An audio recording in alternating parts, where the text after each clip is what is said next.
Hello and welcome. Gigolo Travel greeting you from Portsmouth this time. Portsmouth is an English port city primarily built on Portsea Island in the county of Hampshire. Portsmouth history can be tracked back to Roman Britain. A significant naval port for centuries, it has the world's oldest dry dock. Portsmouth was also England's first line of defence during the 1545 French invasion.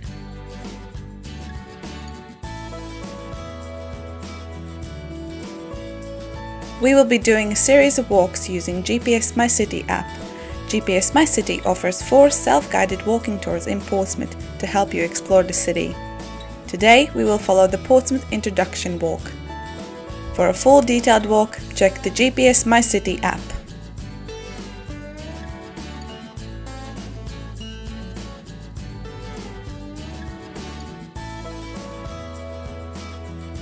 Our first stop, Portsmouth Guildhall. The building, completed in 1980, was originally called the Town Hall, but on 21st of April 1926 it was announced that Portsmouth would be raised to the status of a city, and the Town Hall was renamed Guildhall.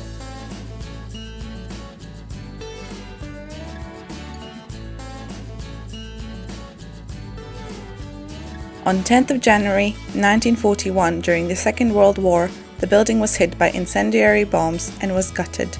The interior and roof were totally destroyed, with just the outer walls and the tower remaining, though fire damaged.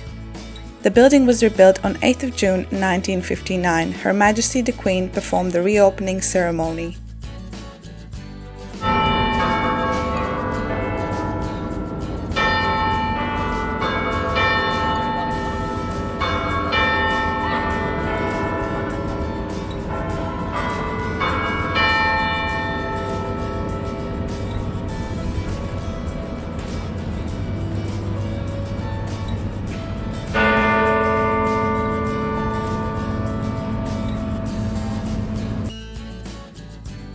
A short walk away, past the World War I memorial site, we will find Victoria Park. It was officially opened on 25th of May 1878 and was the first public park to be opened in Portsmouth. It was designed by Alexander Mackenzie. It has a total area of around 15 acres and is planted with trees, shrubs and flowers. The center of the park features an enclosed area which inhabits animals such as birds, rabbits and guinea pigs. It is also home to a number of monuments.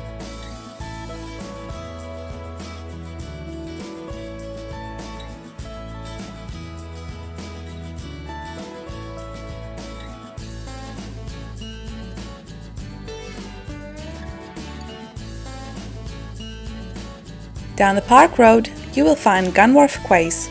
It is an outlet retail destination with 90 outlet stores and 30 restaurants, pubs and cafes located in Portsmouth. It was constructed in the early 21st century on the site of what had once been Her Majesty Gunwharf. Spinnaker Tower is the centerpiece of the redevelopment of Portsmouth Harbour.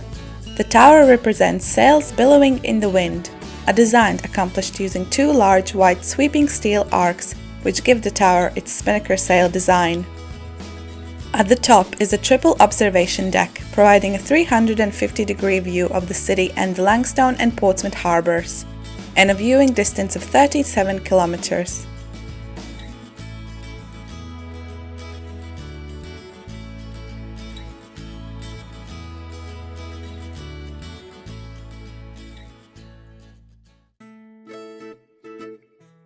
After a short walk down the White Hart Road, we will find next 4 points of interest. First of them, Portsmouth Cathedral. The medieval building dedicated in 1188 was cruciform in shape, with a central tower which was used as a lookout point and a lighthouse. Of the original building, only the chancel and the transepts remain. The church survived a French raid in 1337, which had laid waste to most of Portsmouth during the 100 Years' War.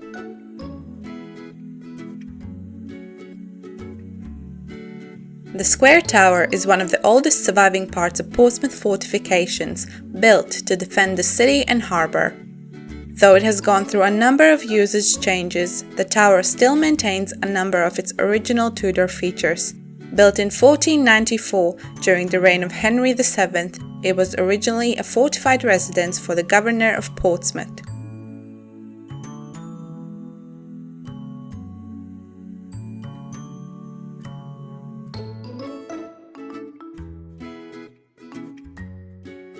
On a hot summer day like this, why not dip your toes in the water and cool down on the small beach right next to this tower?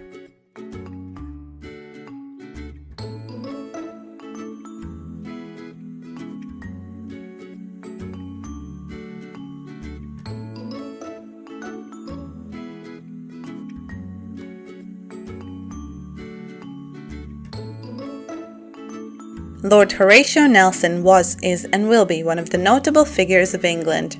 He served in England's Royal Navy, and during his service England obtained some of the greatest victories that are counted in the country's history, the main one being the victory of the Battle of Trafalgar.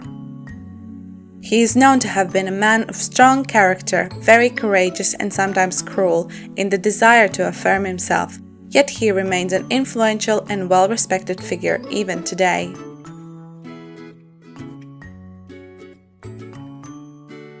Domus Dei, Hospital of St. Nicholas and St. John the Baptist, was an almshouse and a hospice at Old Portsmouth. The hospice was established by a Bishop of Winchester in around 1212 AD.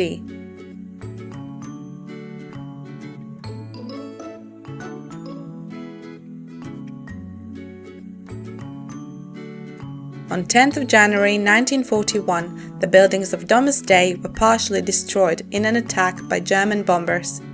It is also known as the Royal Garrison Church, and it is an English heritage property and a Grade II listed building.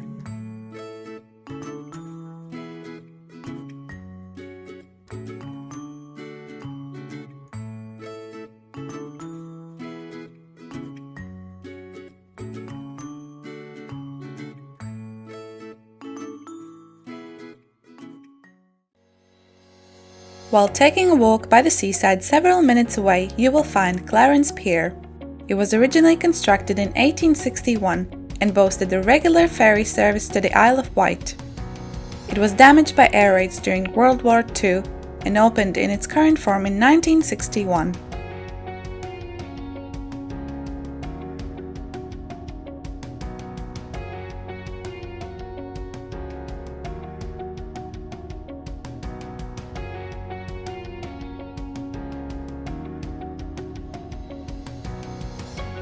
Couple minutes away from Clarence Pier down the Clarence Esplanade there is D-Day Museum. Opened in 1984 by Her Majesty Queen Elizabeth the Queen Mother, it tells the story of Operation Overlord during the Normandy D-Day landings.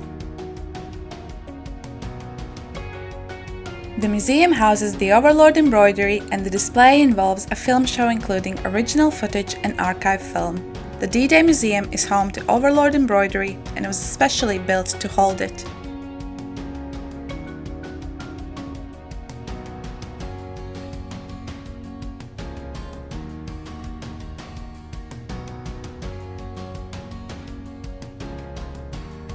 Southsea Castle is one of Henry VIII's device forts, also known as Henrican Castles, built in 1544 on the waterfront at the southern end of Portsea Island, an area that later was named Southsea after the castle.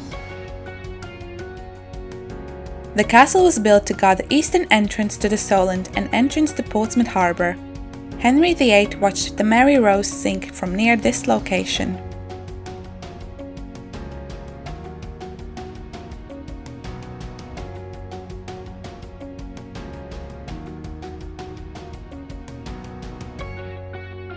Why not enjoy a cold drink inside the castle while admiring the views?